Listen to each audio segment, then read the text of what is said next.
Welcome to the Occupational Health and Safety Day.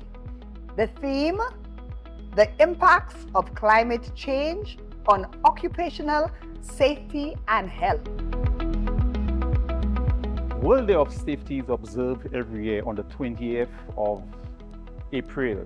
Every year, SLASPA normally puts up an event to commemorate that day. Now, the impact of climate change on health and safety, brings out dimensions that most of our people don't see. For example, in terms of drought, how does that impact us here? In order to control this, we have to decide, look, are we going to allow our workers to work throughout the day? You understand? Or are we going to allow them to reduce the hours of working in the hot sun?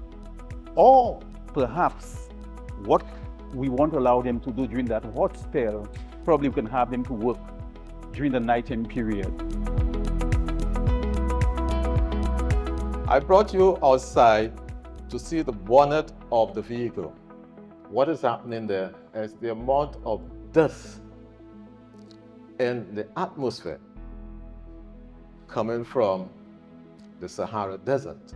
So just think of, as you go out into the open, you are inhaling a lot of dust. What we are seeing here in St. Lucia are the effect of climate change. And whilst we may not be too concerned about that, climate change will have and does have a negative impact on health. There's a direct relationship between climate change and the impact on occupational health and safety. There's a direct relationship also between climate change and indoor environment. What is happening outside?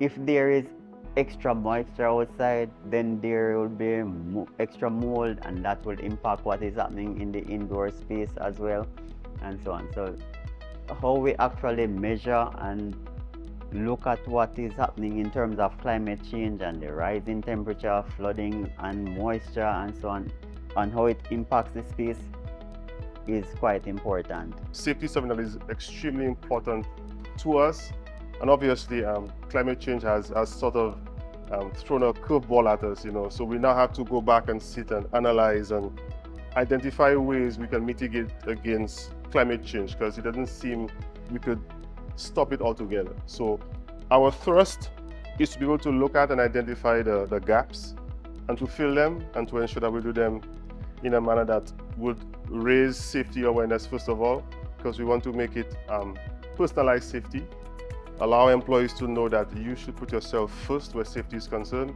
and secondly, the holistic approach where we do the education, where we do the sensitization, and we are accompanied by the other controls that we have already in our system. In the engineering department, we take health and safety very seriously, to the point that no one piece is more important than the other. We value all of our personal protective equipment because all of it contributes to our safety and ensuring that we have no incidents or accidents on the job. So I would say that everything here is very important to us at engineering.